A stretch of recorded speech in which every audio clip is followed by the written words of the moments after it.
It began as a distant dream, but Carl Barger's vision, purpose, and dedication helped turn the Florida Marlins into a reality. It's great to be part of the National League, and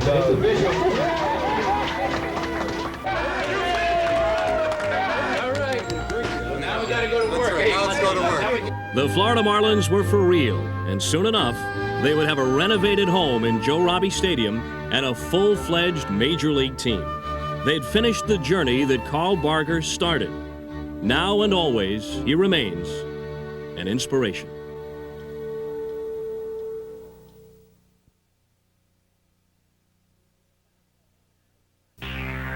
It's about time. Now's the time this town's going to really come to life.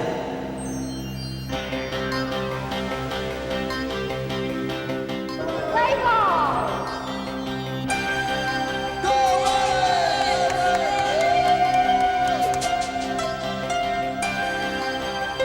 All my life, I've been waiting for baseball.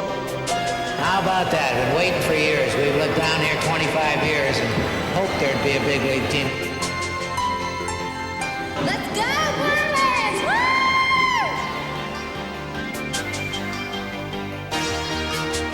Go Marlins! Yeah, go Marlins. We've been waiting a long time for this. program, dude, program right here.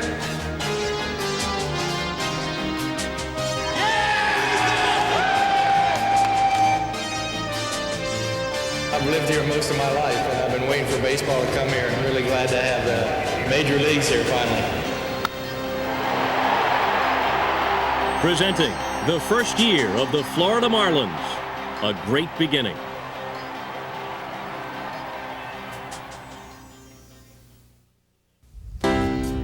The spring of 1993 in Brevard County featured not only the usual Florida delights, but for the first time, the sights and sounds of a Major League Baseball team, going through the time-honored tradition of getting ready for the coming season. This way's easier. The wind with us. Well, heads up, heads up, heads up, heads up, heads up. Oh, you all right? Sorry about that. Sight. Spring training. You gotta love it. With a sense of newness everywhere, expectation was hanging in the spring air. There was the excitement of the fact of not knowing what to expect. You have expectations of people that you've seen play before. We have not seen the majority of these people play other than Walter Weiss, Brian Harvey, and people like that. So we didn't have a tremendous amount of expectations of what these players were capable of doing. We had scouting reports, and of course this is all on black and white on paper, but as far as seeing them perform on the field was entirely different. So the excitement of starting something new, of seeing a child grow, is a similar type of starting an expansion club. No one was more excited about the Marlins than the fans. This was a whole new generation growing up on Marlins baseball, and this was their team. And when it came time for the Marlins' first spring training game, the team pulled out all the stops. Jeff Conine hit a two-run homer in the Marlins' first ever game, and they went on to beat Houston 12-8, just the way it's supposed to be done at the old ball game.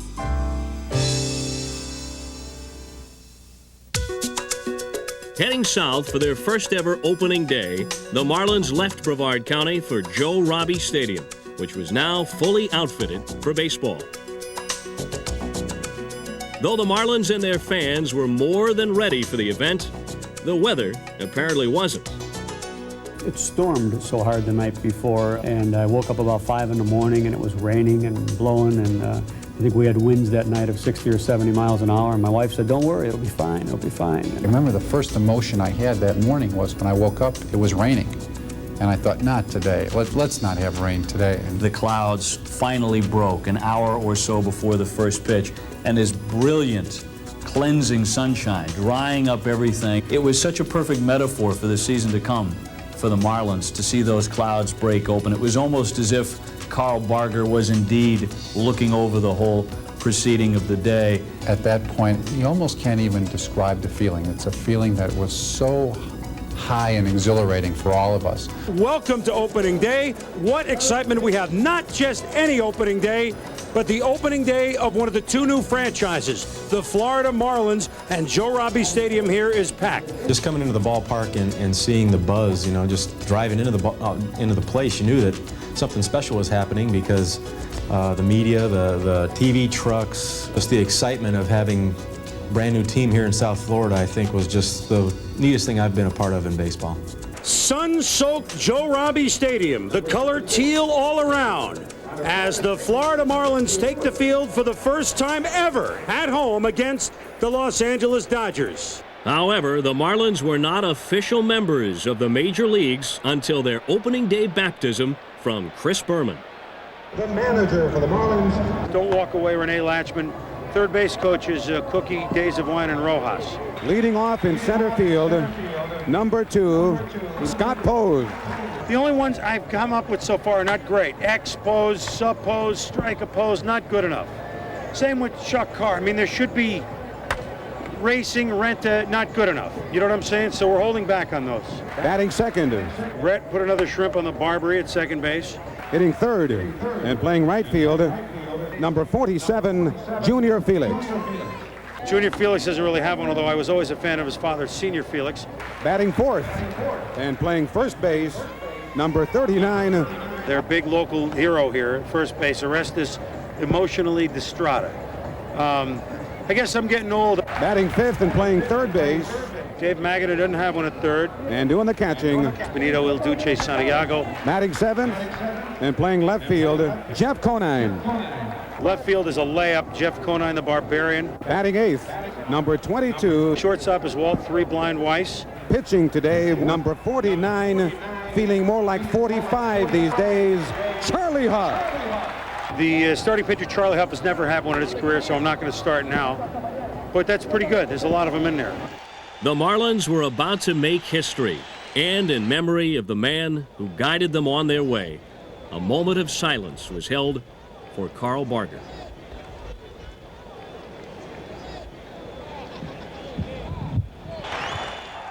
It was time for baseball, and the former Yankee great, Joltin' Joe DiMaggio, threw out the ceremonial first pitch. 45-year-old Charlie Huff beginning his 21st season in the major leagues. I've pitched maybe a half a dozen other opening games. This one was the biggest one that I'd ever pitched, and I was plenty nervous going into it. But, you know, it was just one of those things that I was very, very happy that they chose me to do it. And mark it down. First pitch was a strike. First pitch at 212. A knuckleball. The first pitch, surprise, was a knuckleball. Opening day, like Charlie throw the first pitch, I caught the first pitch. You look on the paper, and it's kind of like, hey, the Marlins playing in Florida. It was good. My wife, Kathy, and I were sitting right behind home plate, down in the batter's box, and we got a little teary-eyed, walking over and hugging David, and and then seeing Carl's flag out there. It was an emotional time to get to that one moment. That was the moment, when he threw that pitch, we had done it. From that moment on, the Marlins gave the sellout crowd of 42,000 an opening day for the archives, featuring one first after another. This is great. They're already looking for the first strikeout as if it's a Nolan Ryan mowdown coming up here. Oh, and he's punched out. Frank Pulley called the pitch on the outside corner. And the Marlins have won the World Series. There's one out.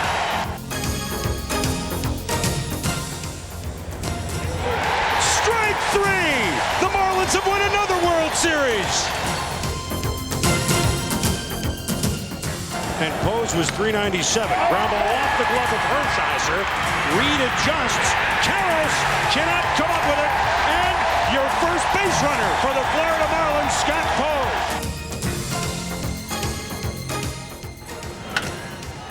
Ripped up the middle. Passed Offerman into center field. Pose will stop at second base. So there is your first hit for the Florida Marlins. Brett Barbary.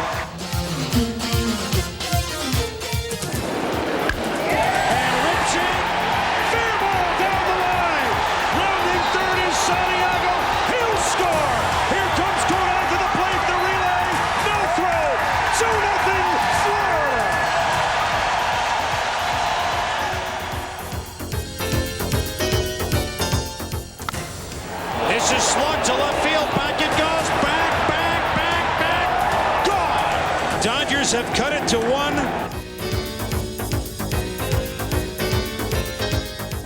2-0 pitched off for many hits into center field. Back goes Pose.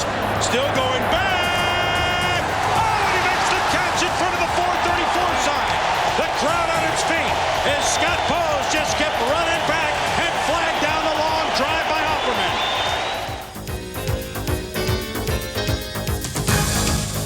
2 down. Got your knife.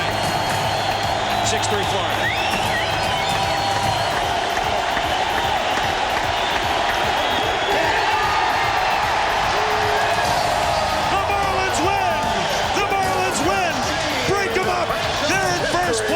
In the National League East. We come in here opening day, everything is perfect, a beautiful day.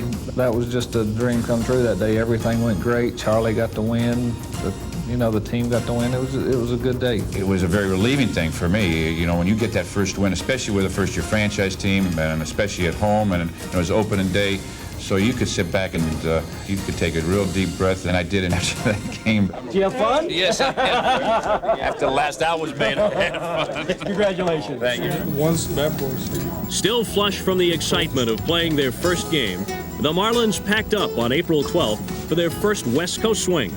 First stop, San Francisco for the Giants home opener, which meant still another set of opening day jitters.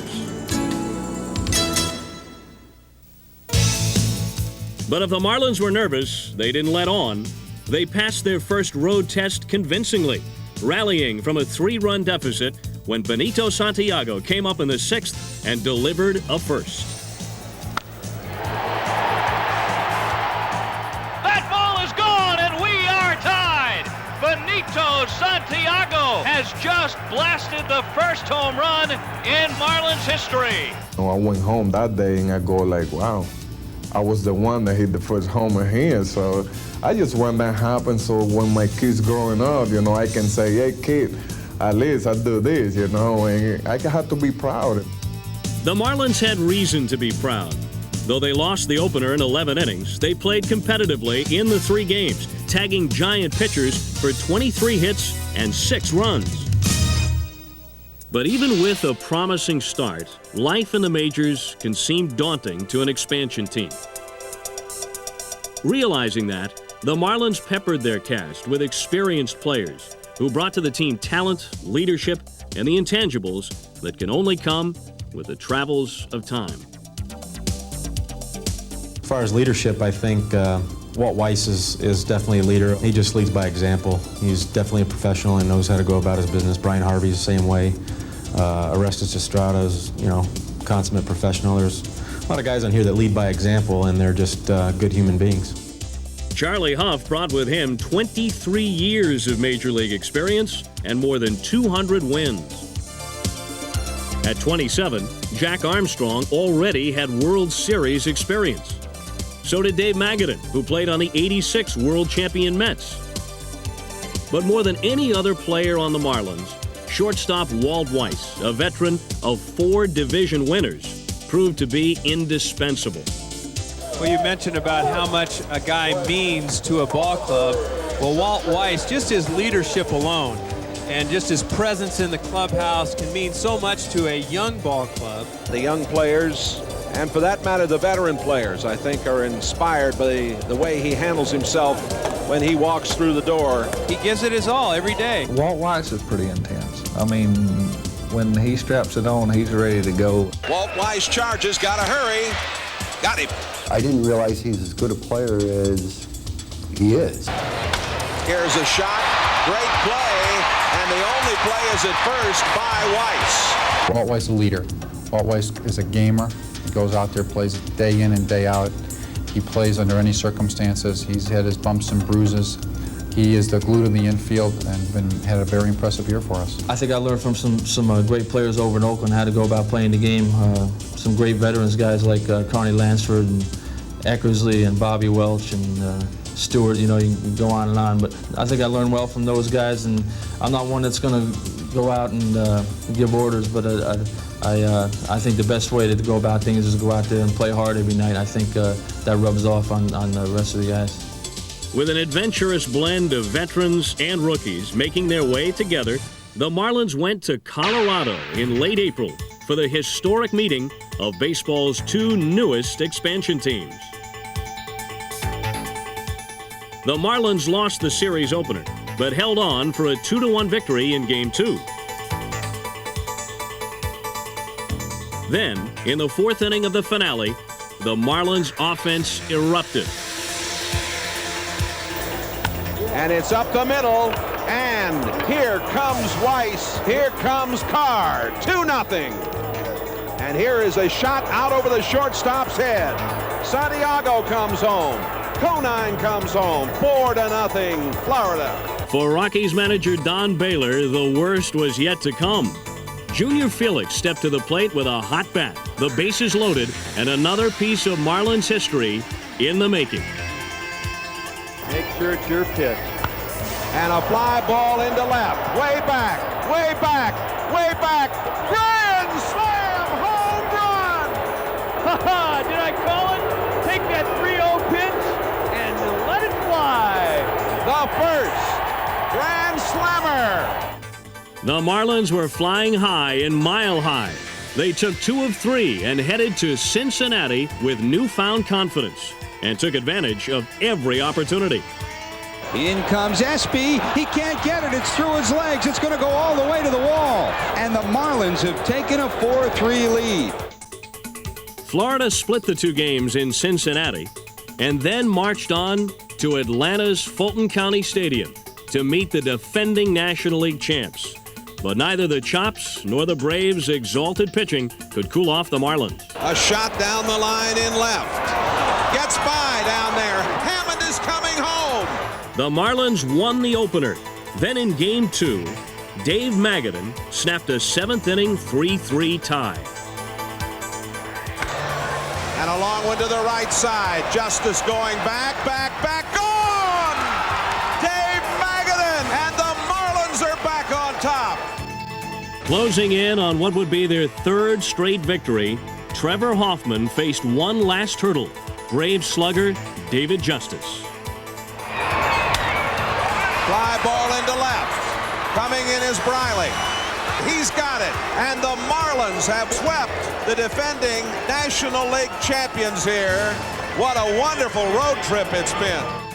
In winning 5 out of 7, the Marlins were making a bit of a splash in their first month. So was Jeff Conine. He closed out April with a .320 batting average and opened the month of May red hot, once again against the Rockies. Bases loaded, 2 out now. Conine hits it! It is gone! Grand slam home run for Conine! Oh, baby, what a blast! And what a year for Conine. With a chance to play every day, the 27-year-old went on to hit .292 and drive in 79 runs. No wonder he was a fan favorite. I like Jeff Conine. Conine looks like a good ball player to me. I like Conine. He's an iron horse, hasn't missed a game. He's a very good ball player, he's very sincere. He can hit. Puts his heart and soul into the game, and he plays very hard. He epitomizes professionalism, and he gets the job done. So much so that 3 weeks into the season, Conine was actually leading the league in hitting. Jeff Conine stepping in. Conine off to a red-hot start. Conine's the leading batter in the National League today. This is what expansion is for. Jeff Conine was a guy that was, I guess he AAA was about as far as he was going to get with the Royals. He's getting a chance now to see if he can be a big league hitter. It is nice to open up the paper, especially my first year in the big leagues, and see my name up there with the likes of some of the other good players in the league. You know, it's a kind of an ego booster, I guess, but I think I still have a lot to improve on. One of the top rookies. He has swung the bat extremely well for us. He's going to be a player that's part of the Marlins for a long time. Conine's corner, indeed. That figures to have cobwebs on it. He's going to be here a while.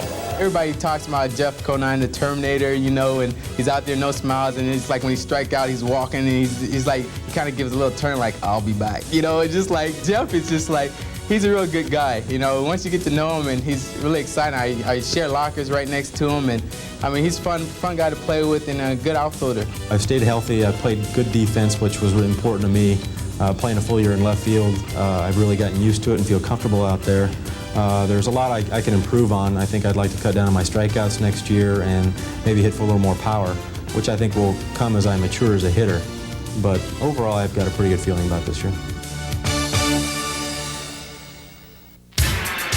The feeling in St. Louis on the night of May 15th was that Ryan Bowen and the Marlins could do no wrong. Here might be a little bit of a run and hit situation. Oh, double play. Hello. Estrada stuck out the glove. There it was, and all he had to do was take one step to double up Gilkey. How about that? But on this night, all Bowen really needed was his fastball. This is the first jam that Ryan Bowen has been in. I'm sure Marcel's saying, hey, concentrate on these hitters. Don't worry about the runners. Keep that shutout intact. Struck him out. The first strikeout tonight for Bowen. He has now pitched 12 consecutive scoreless innings. My job is to do the best I can as long as I can, to give my team a chance to win by any means necessary. That game, I didn't have all my pitchers working, but the two that I had working were, I think, above average for that day. And Benito called a brilliant, smart game where whatever he put down is what I was thinking. And when you do those type things, it becomes easy. And he got him. That's a nice way to end it. He struck him out for Ryan Bowen. Happiness as he's congratulated by his catcher and the rest of his teammates. And with the 8-0 victory, Bowen chalked up the Marlins' first ever shutout. But of course, you can never have enough pitching. And in the case of the Marlins bullpen, they could never have enough of this pitcher, Brian Harvey. For when the call went out, the cool and collected Southern fireballer rode to the rescue time and time again.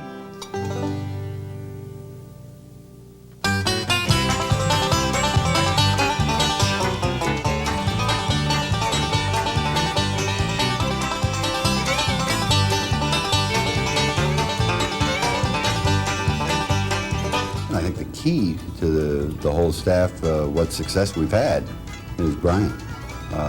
He allows the manager to manage an 8-inning ball game instead of a 9-inning ball game. The guy is one of the best, maybe the best relief pitcher I've ever seen. I don't care if I have a complete game ever. As long as you have Brian Harvey in the bullpen, I'll pitch 8 innings, he'll come in for 1, and that's pretty much an automatic save, an automatic win for me. With Harvey's 45 saves, the Marlins had to wonder where they'd be without him. But when they drafted him, no one was sure if he'd remain a Marlin or if he'd come back from arm surgery. I think it's something that's been overlooked this year. You know, people are recognizing that he's had a great year, but they forget that he missed almost all last year due to arm surgery. And usually it takes a pitcher a full season of pitching just to get back to where he was before. But he's really had a remarkable year. I didn't even know if I was going to be totally healthy. I didn't know if it was going to take me a month into the season before I would be ready to go, if I'd be ready to go coming out of spring training. But everything went great in spring training. We never had a setback, didn't have to take a day off, didn't have to do anything, and everything was great. And it seemed like the better I threw the ball in spring training, the more I heard, well, you're not going to make it out of spring training because you're going to get traded. So we went through that and try not to let all of it bother you. You know, it gets in your head every now and then, and just try to do the best I could on the field, and things have worked out pretty good. We would be nowhere near where we're at right now without Bryant. Basically the most consistent reliever in Major League Baseball. To be consistent, you got to be lucky. I mean, because there's going to be days when you go out there and things are not going to be right at all, and hopefully that'll be the days where maybe you get a guy on, boom, they hit the ball right at somebody, you get a double play, you're out of the inning. And that's a winner. The save for Brian Harvey. Let him go ahead and throw that ball across the plate. If they hit it, we'll field it. If they don't hit it, well, even better. It's done. This game is ours. Struck him out, and that's a winner. The big right-hander sets, and here it comes. Swing and a miss. He struck him out. Brian Harvey gets him 1, 2, 3. The part I like about the game, when the crowd gets involved, is always in the 9th inning when Harvey comes in. I'll be in the bullpen and warming up Brian, and he gets ready to go out there and to do his job, and the fans just go nuts. The fans, they want to see a strikeout. They want to see a punch out here. Because they know that it's pretty much a lock. Here comes the pitch. Takes a close strike 3. He caught the inside corner, and this one is in the win column. Harvey's hot hand helped lead the Marlins on their most successful stretch of the season. It began in San Diego, where the Marlins weren't the only ones to show their stripes. But not even the Padres were prepared for the first hit in 13 years by pitcher Charlie Huff. There it is! By golly, I'll stand and applaud that. You bet. Hey, way to go. Look at the smile. Look at Veda Pinson and look at Charlie. That's wonderful. And Charlie also got the 6-2 victory over the Padres. On to Game 2, where Luis Aquino maintained the winning ways of the Florida Marlins pitching staff. Right back it comes to Aquino. Out to Weiss and over to first. They turn the double play. The San Diego sweep was complete, with help from Chris Hammond and some sensational Marlins defense. An opportunity to atone here. Will there be a play at the plate? They're waving. Tuffle, the throw from Conine, and he is out. The Marlins had depth on the mound, maybe more than they thought. It's always good when the pitching can be consistent from the first starter to the fifth starter. I'm a starting pitcher, and that's like my family. You hear the headlines say, Marlins staff is doing their job. Off to Los Angeles, where the bright lights in big city didn't faze Florida one bit, as Walt Weiss came up big for the Marlins once again. And Weiss hits it into left. And on the move is Conine. And the Marlins lead it 4-3. And look at this bunch. Florida earned a split and then headed home for 4 games with the Pirates. The Marlins were closing in on the 500 mark, and against Pittsburgh, they took no prisoners.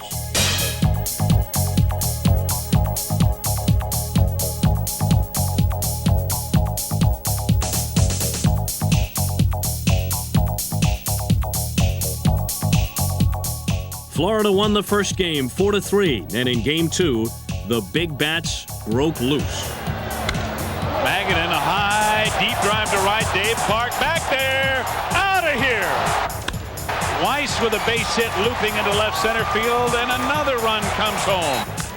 And he rips it to right field. Dave Clark will not be able to get it. Barbary will score. Right up the middle, base hit. Here comes another run. 2 more runs will score. An 11-3 victory. And in Game 3, it was more of the same. Fly ball to left. Ronnie Smith back, and the ball is off the top of the scoreboard. The Marlins get 3, and they lead 3-2. They won this one 5-2, and one night later, a 4-game sweep. The Marlins fans are loving it, and South Florida is really behind this ball club, and the Marlins have set this town and the color teal on its ear. When the Marlins swept the Pirates and were going to Chicago that night, they realized they had a shot at 70 wins. They weren't going to lose 100. That was already firm in everybody's minds. And the specialness and the uniqueness of the season really crystallized for everybody. I know it did for me, looking at those fellas as they boarded the plane. They knew they were a little better than their brethren, so to speak, who had come before them. In June, the only thing hotter than the mercury was starting pitcher Chris Hammond. He won all 8 decisions from the middle of May until the middle of July. I had great confidence in everything about my pitching. I had confidence that I was going to go out, and if we scored 2 or 3, 4 runs, that I was going to win. And he struck him out. He made Witten look foolish. And he strikes him out. On the changeup. And he struck him out. Yes, strikeout. Marlins leading 4-2. Yes, he struck him out. When a pitcher is winning games, he has more confidence in all his pitches. A guy like Ricky Jordan is mostly going to be a pull hitter. Struck him out. Strikeout number 2. Struck him out looking. Another 1-2-3 inning for Hammond. I was throwing pretty much everything for strikes. When and whenever I wanted to throw it. You hang one up there in his eyes, it's like he can read the label and just go for it. This should be 2. that's a winner. Chris Hammond goes to 10-4 and has now won 8 in a row. Hammond's pitching was a must, but his bat was a plus, especially on this June day in San Diego. He'll work carefully. Hammond swings the bat pretty well for a pitcher. Line, does it get out of here? It's gone! A home run for Chris Hammond. Hammond's homer was the first for a Marlins pitcher, and his 10 wins in the first half ranked 3rd in the National League. On June 24th, the Marlins were about to get their first big-name star. Not content to stand pat, General Manager Dave Dombrowski traded with San Diego for the 1992 National League batting champion, Gary Sheffield. We don't want to trade for veteran players to make us a little bit better in the short run. We have taken a philosophy that we're going to look towards the long run. But in this case, you had a chance to acquire a talented player who could also be with you in the long run. The way he swings the bat so hard, I mean, I'd be on the bench and I'd be like squinting my back because you know how hard he swings the bat. It's just like, ouch! Though the Marlins gave up Trevor Hoffman for Sheffield, they landed one of the game's bright young stars who would contribute on and off the field, and who was more than happy to come home again. Well, everybody's just telling me how lucky I am to be going home and with a team like this, and a lot of players that want to come to Florida. That's all I hear. You know, everywhere you go, my friends on other teams or somebody else's friends always saying they want to play in Florida. Sheffield wasted no time showing his new team what he could do. First, with the glove.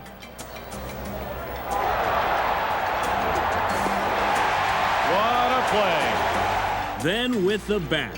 4 hits in his first 3 games. A drive, deep to left, no doubt about it. A long home run for Sheffield, his first as a Marlin. Right off the bat, Sheffield had a club record 12-game hitting streak and capped a 13-homer first half. And Sheffield was in attendance on July 13th when the Marlins showcased their All-Stars at Baltimore's Camden Yards.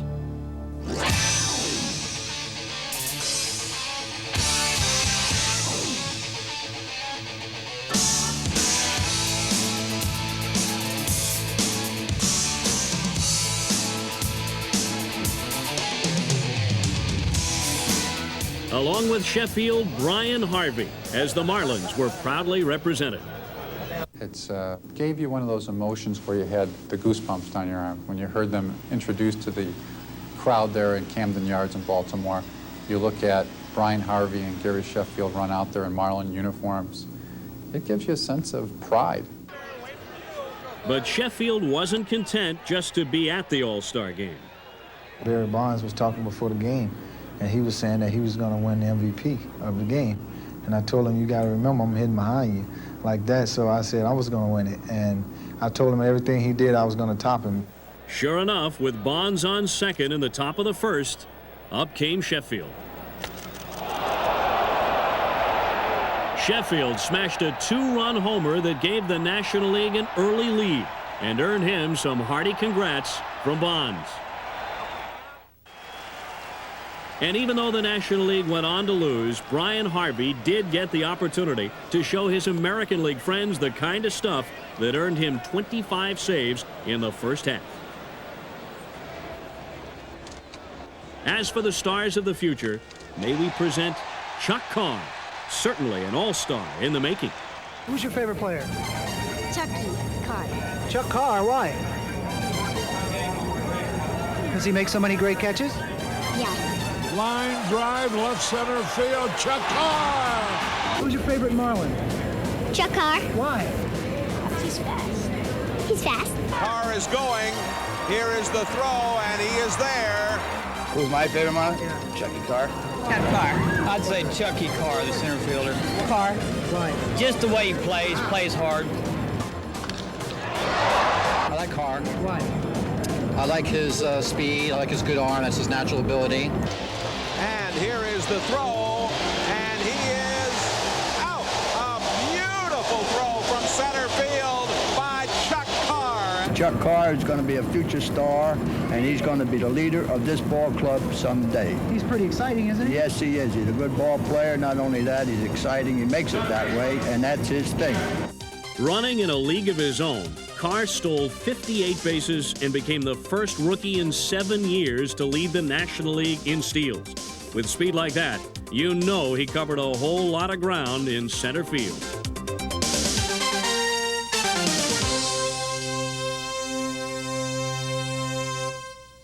And so we now present Chuck Carr's top 10 catches of '93. Number 10, the Are You Kidding? This is Kid Stuff catch. Lines a ball out into left center. Carr diving. Carr came up with it. Number 9, the AstroTurf belly flop turnover catch. Into center field, Carr coming, and he's made another remarkable play. Number 8, the Do I Have to Do Everything Myself catch. And into center field, long way for Carr, long way, got there! Oh, what a play by Carr! Number 7, the run, skip, and into the fence catch. Brian Harvey, instead they get Trevor Hoffman. Here is Chuck Carr on the run. Oh, he made the catch! Oh, what a dandy! Number 6, the How Dare You Try to Hit Anything Past Me catch. Line drive, left center field. Chuck Carr. A great catch. Chuck Carr. Number 5, the Ouch, I forgot we were on AstroTurf catch. And Chuck Carr! Oh, boy, what a catch! Number 4, the Don't Look Now, but I'm in right field catch. A drive here out into right center. Carr with another great catch. Number 3, the Excuse Me, I Thought I Was the Only One Out Here catch. Right here, he's still in a good hitting situation. Well, he stung that ball well, and that ball is going to be... Oh, what a catch. What a catch by Chuck Carr. Son of a gun. Wow, did he go get that ball? Number 2, the I Would Have Been an Acrobat If I Were a Ball Player catch. Into center field, and Carr on the run, on the run, on the run. Oh, what a catch! That ball tailing away from him, and how he caught up to it, I will never know. Number 1 is a tie between the It's So Fantastic It's Been Translated into 10 different languages catch.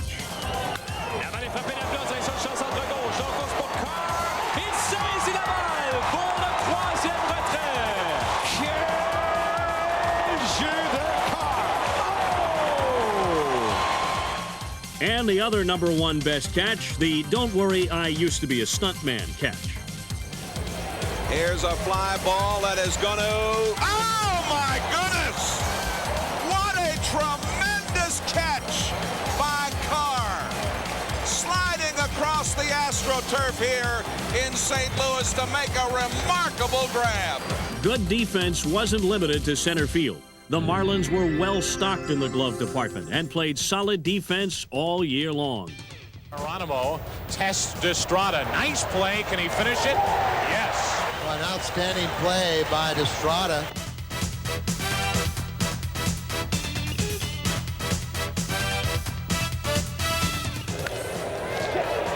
And a great stop by Weiss. Can he make it in time? Yes. Sheffield backhands, makes a fine play. Fly ball, Carr in right center. Second baseman Barberé goes out and makes a great play. Well, you said it earlier, if he gets his glove on it, you're usually out. And Walt Weiss flags this one down. Can he get him? Yes.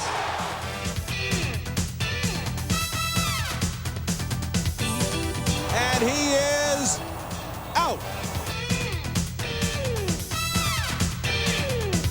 Pena coming home. Here's the throw. They got him. And it is Whitmore sliding in there to make the play. Renteria, double play. Deep short. The throw well. Oh, man. Sheffield. Oh, what a play. Conine with his his back against the wall. Nice play. Wow, Barbary.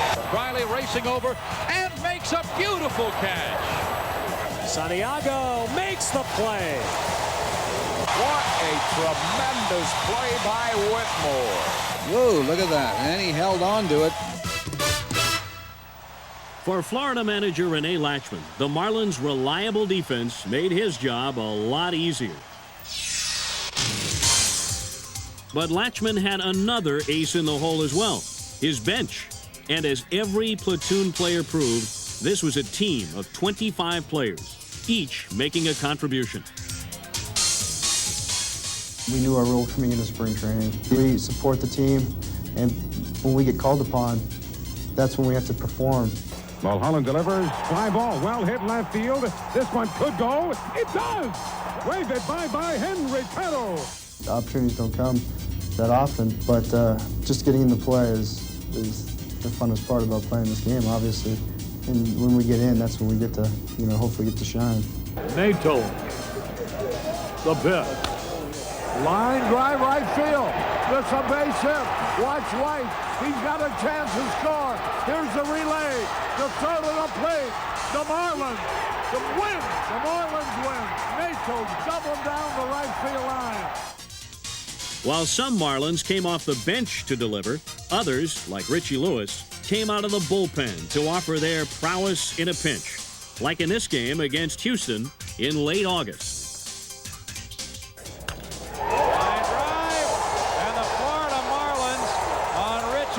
His first major league hit, win the game in the 13th inning, 5-4.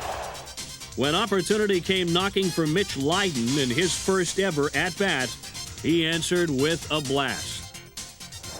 There's a drive, way back. It might be. It is. Wild on to Waveland Avenue. First major league swing for Mitch Leiden, and when you've spent 10 years in the minor leagues, that one had to feel mighty good. The Marlins' main secret weapon was Rich Renteria, who spent the better part of 12 years in the minors and most recently in the Mexican leagues. When the Marlins called me this year, it was going to be my last chance. I'm 31 years old and I have a family and I have to move on with my life. And thank God things have worked out. They saw me there and they used me here and here I am. Renteria made the most of his part-time role. He played in 103 games and gave his all every time out. I think it's reflective now to the situation I'm in that I have to pull my own weight. I have to be responsible for my own actions. I have to contribute to the whole once again. Oh, that one's smashed right over the top of the board. That is Rich Renteria's first major league home run. If anybody you say deserves to hit one and enjoy it, this guy overcame some tremendous odds to get back to the big leagues. Yes, he did. He plays the game hard every day, no matter if he comes in the 8th or 9th inning, the pinch hitter, if he's starting. He may not have the ability as a Gary Sheffield, but he plays twice as hard as anybody I've ever seen play the game. He works at it in practice. He does everything good. My goal is to make sure that when I leave this game, that people will say, he worked hard, and he contributed, and he was part of something that helped us succeed. Whether I continue to play ball or go into something else, it's going to go on, and that's something that I'm thankful to my parents for instilling in me. On August 27th, the visiting San Francisco Giants were victimized by another Marlin on the comeback trail, Orestes Destrade. Oh, that is trouble. Hit deep to right and gone. A 3-run homer by Orestes Destrade to make it 6-2 Florida. Oh, Destrade just hit another one. Orestes Destrade with his second home run of the night. Destrade having a good week in one night. What an amazing story. Only 1 year earlier, the Big O was playing for the Cebu Lions in Japan. But after slugging 154 homers in 4 seasons, Destrade came home and got a second chance at the majors with the Marlins. It was tough because I didn't know what to expect from the beginning. I just kind of took it day by day, really, and as the season started, there was a lot of distraction, a lot of media attention, and there has been just all year long for this team because of the uniqueness and the history making of it. So, and I got caught a lot in the middle of it because of the Latin part of it, the Japan part of it, and being from South Florida. So it was distracting at first, and it cost me a little bit. Though Destrade was a hitting sensation in Japan, he had his problems making the adjustment to Major League pitching. He's a guy that's had a lot of pressure over here, and he's been able to deal with it the best way he know how, and which is, I think, is great. You know, he go into a room, have his privacy, go out and read books to relax his mind, and he's bounced back very well for this ball club. To be sure, after hitting 7 first-half homers, the Big O came back with 13. And here's one into left, and it is gone. This man has found his stroke. By the 3rd and 4th month, I really took off, and the second half turned out to be very good for me. He's going to end up with 20-something home runs and probably close to 90, 95 RBIs, and that's an outstanding year. A bright future for the Big O.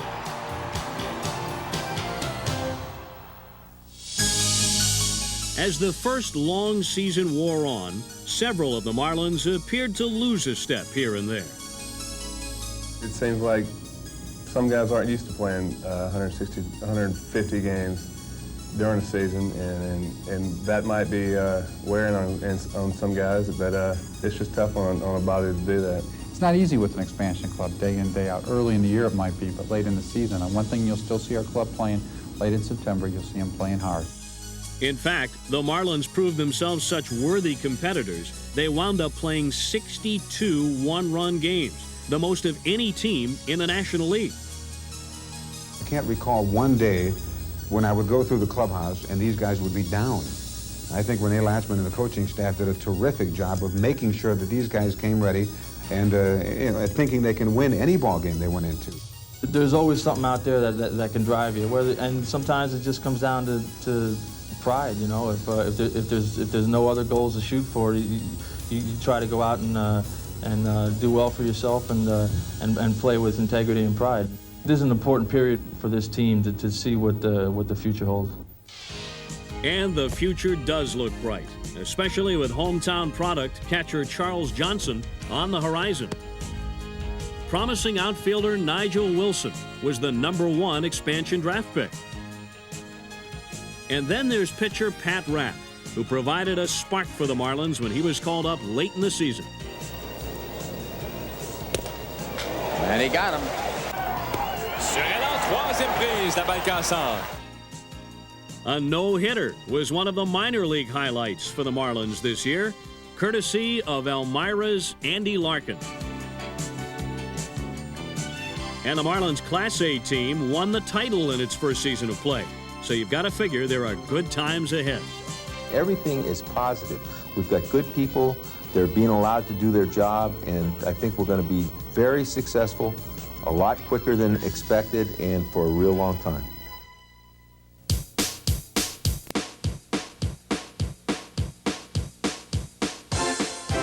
From opening day. These are what everybody's looking for in this town. 2 tickets. Through the middle of the season. 43,000 plus standing, going wild here. Right up to October, a romance blossomed in South Florida between the Marlins and their fans. Both the 3 million who turned out to cheer them on and the many millions more throughout the state and the country who fell in love with this first-year team. You sit in the stand and you close your eyes, you basically could tell what happened the whole game because they cheer on every strike, they cheer on outs, they cheer on good plays. It's just a very energetic crowd. Those fans out there have been so good. The day is behind you every day. We draw 40,000 people a night. They get excited. You know, they let us know when we're going good. They've been great. They really made, you know, our season like this because them coming out and, you know, supporting us like this. There was certainly no lack of spirit, especially among the ever-present and ever-enthusiastic Bleacher Brigade.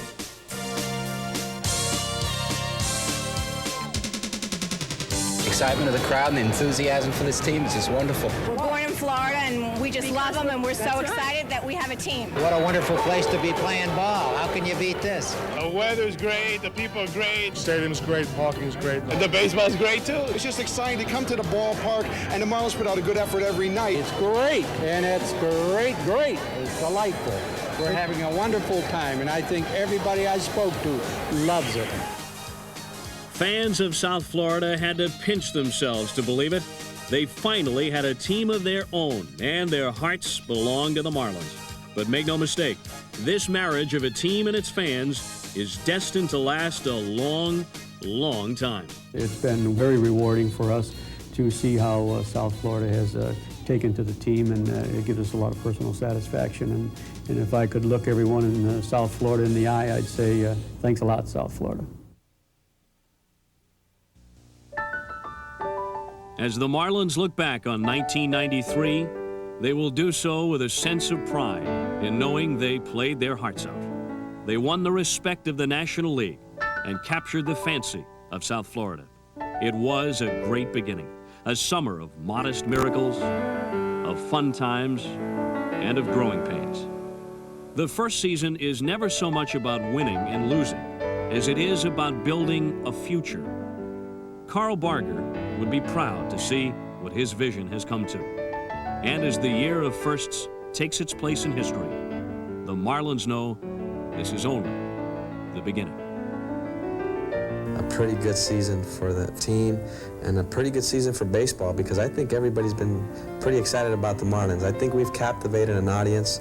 I think we've surprised a lot of people, and I hope it's a special memory for everybody that was involved in it. It's been great. The move across to South Florida to be the first team, to be part of history. It's something I can tell my kids. It's something I can tell my grandchildren. It's something I can keep with me for the rest of my life. You got a special group of people that have done a tremendous job. The togetherness and the feeling that, hey, we're part of something that's special, and this is special. Only 25 guys can say that they're on the opening day roster, or even they're on the closing day roster of the inaugural 1993 Florida Marlins. For all of us, it's brought a lot of camaraderie, it's brought a lot of emotions, it's brought a lot of people close together. And I think that after the first year, you sort of close a chapter of the book because you're going to start a new venture in year two. Sometimes when I run around the stadium at noontime and I take my lunch break and go for a jog, I look up in center field and I see the jersey number 5 that says Barger on it. We wouldn't be here if it wasn't for him. His presence is with us. He's not, but his presence is. And I know that there's many times this past year that he would smile down and look at us and be happy from what's taken place and say, way to go, as we won a ball game or we accomplished something. It'll be a feeling of all of that and then a close of that chapter, because you know year two is a whole different venture for you.